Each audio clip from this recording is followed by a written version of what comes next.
Hunter. Aujourd'hui, je suis à Pulversheim, mais je ne suis pas seule, je suis avec Aiko et nous allons nous rendre chez Patrick, un comportementaliste canin qui va vous donner tous les trucs et astuces pour bien vivre avec vos compagnons à quatre pattes. C'est parti. Bonjour Patrick. Bonjour Delphine. Ça va? Ouais, ça va, ça va.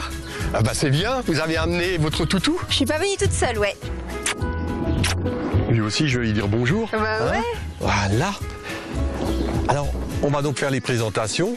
On va présenter mon chien au bout, donc le mien il s'appelle Sirius, et on va faire les présentations en longe. C'est intéressant de voir que naturellement, Delphine qui a un chien s'intéresse exactement à tout ce qui m'intéresse moi aussi, donc on a des points communs de ce côté-là, et donc c'est ça qui m'a intéressé aussi, d'avoir possibilité de lui montrer, de lui enseigner quelques petits trucs.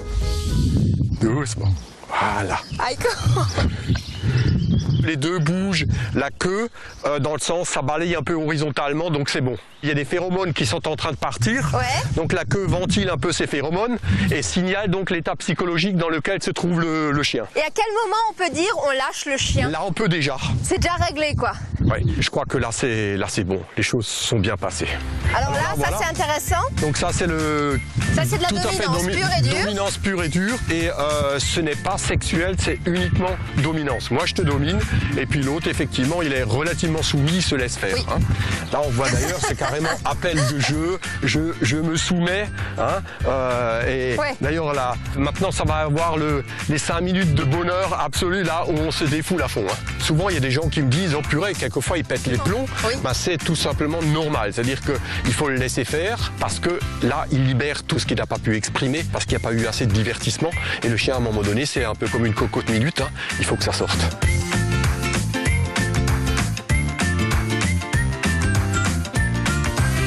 Bon bah là ça va, ils sont calmés. Hein. Ouais, heureusement. Alors dites-moi, comment vous est venue cette passion pour les chiens? Tout simplement, j'étais à une exposition et j'ai craqué sur un berger belge qui m'avait beaucoup plu à l'époque. C'était une race que je connaissais pas du tout. Et donc après, forcément, je suis allé dans un club. Et sur le terrain, il y a eu pas mal de gens qui m'ont posé des questions auxquelles je ne pouvais pas forcément répondre. Et donc c'est là que j'ai décidé de faire une formation de comportementaliste. Je dirais le problème numéro 1 que je rencontre, ce sont souvent des problèmes d'ordre hiérarchique. Oui. C'est-à-dire que le chien, au bout d'un certain temps, n'obéit plus. Et donc il faut effectivement essayer de remettre certaines choses en place. On a tendance un peu trop souvent à oublier que quand un chien fait quelque chose de bien, qu'il faudrait le féliciter.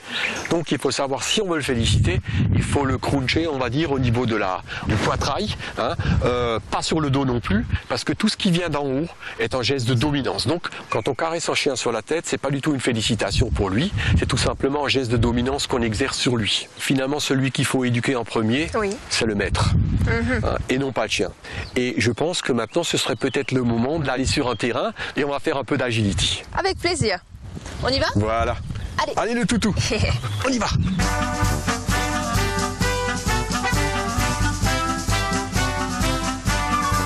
Là, on est dans un cours d'agility, mais on n'est pas obligé de faire de l'agility. Qu'est-ce qu'on peut faire autrement de l'éducation normale? Oui, alors effectivement, moi je conseille avant tout de démarrer quand le chiot il a 2 mois, 2 mois et demi, c'est de faire de la socialisation. On appelle ça l'école du chiot, c'est le plus important.